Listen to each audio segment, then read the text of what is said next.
नमस्कार दोस्तों, उषा की आवाज़ चैनल में आप सभी का स्वागत है। हमारी आज की कहानी है माँ तो माँ ही होती है। आप कब तक ऐसे परेशान रहेंगी सरस्वती को याद करके?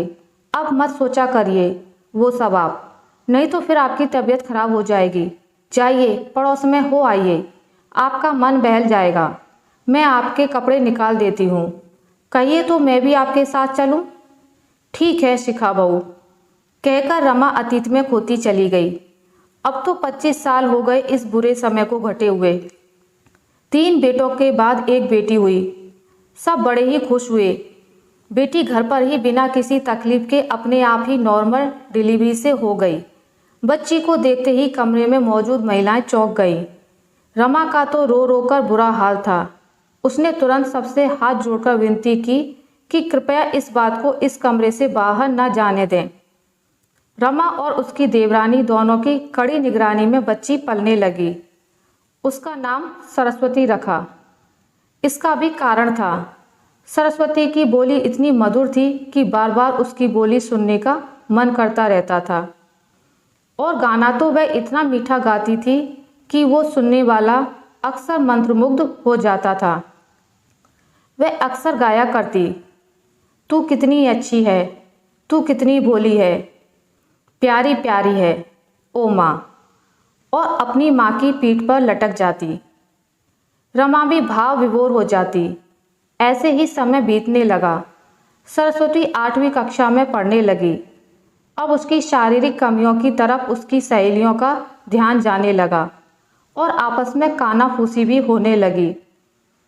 सरस्वती को रमा ने सब कुछ अच्छे से समझा दिया था कि अपने शारीरिक कमियों के बारे में कभी भी किसी से कुछ ना कहना। पर सरस्वती से ही चूक हो गई। उसने बहुत पूछने पर अपनी सबसे पक्की सहेली को बता दिया कि वह उन लोगों जैसी नहीं है। कहा जाता है ना कि मुंह से निकली बात और हाथ से निकला तीर कभी वापस नहीं आते। बात उड़ते उड़ते हिजड़ा समाज के लोगों तक पहुंच गई। और फिर क्या था? वो हुआ जो नहीं होना चाहिए था।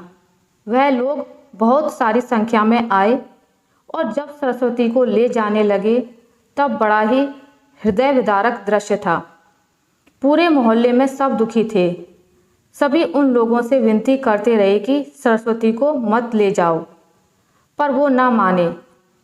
रमा तो उनके पैरों में पड़ने लगी। बोली, मेरे सारे जेवर घर सब ले लो, पर मेरी सरस्वती को मुझे दे दो। पर सरस्वती को वो लोग जबरन ले ही गए। आज 25 वर्ष हो गए उसी की तलाश में। जहाँ भी वह नाचने वाले लोग जाते, रमा देवी सरस्वती को ढूंढने पहुँच जाती। कहीं भी शादी हो तो, कहीं भी बच्चे का जन्म हुआ तो रमा देवी तुरंत वहाँ उस उम्मीद से पहुँच जाती कि शायद उनकी सरस्वती उन्हें मिल जाए। एक दिन रमा देवी के पास उनके पड़ोसी का फ़ोन आया, जो अब दूसरे मोहल्ले में रहने लगी थी। मामी जी, आप जल्दी यहाँ आ जाइए। यहाँ एक घर में शादी है और नाचने वालों में मुझे ऐसा लग रहा है कि वो सरस्वती ही है। आप देखकर पहचान लें। रमा देवी तुरंत अपने पड़ोसी के यहाँ पहुँच गई।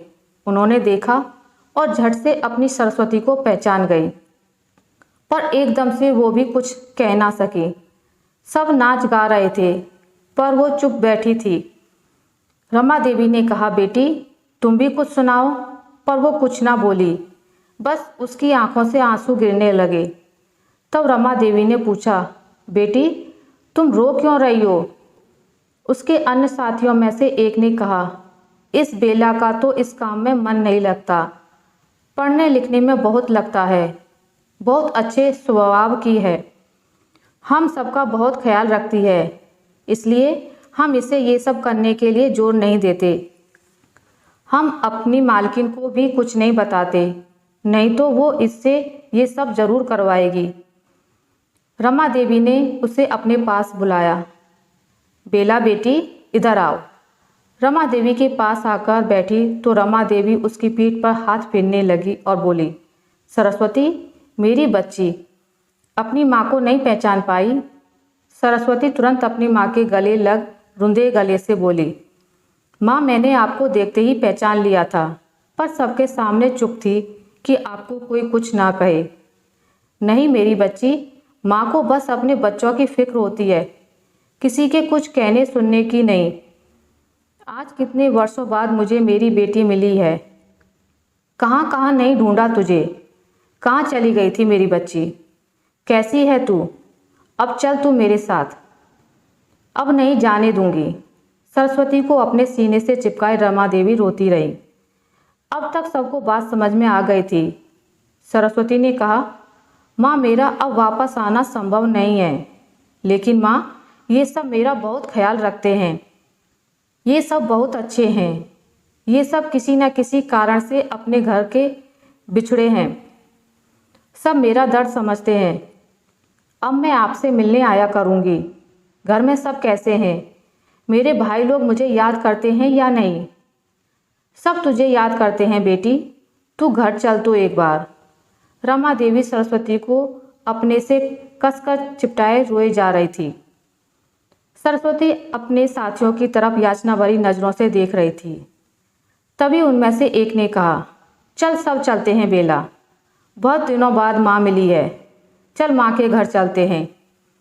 खबरदार जो किसी ने मालकिन से कुछ कहा, आज माँ के घर सब खाना खाएंगे। क्यों माँ? रमा देवी खुशी से रोते हुए बोली, हाँ मेरे बच्चों। आशा करती हूँ आपको मेरी आज की कहानी अच्छी लगी होगी। अगर आपको मेरी ये कहानी अच्छी लगी है तो इसे लाइक करें, ज़्यादा से ज़्यादा शेयर करें, और अगर आप मेरे चैनल पर नए हैं तो इसे सब्सक्राइब करना ना भूलें। मिलते हैं एक नई कहानी के साथ, तब तक के लिए नमस्कार।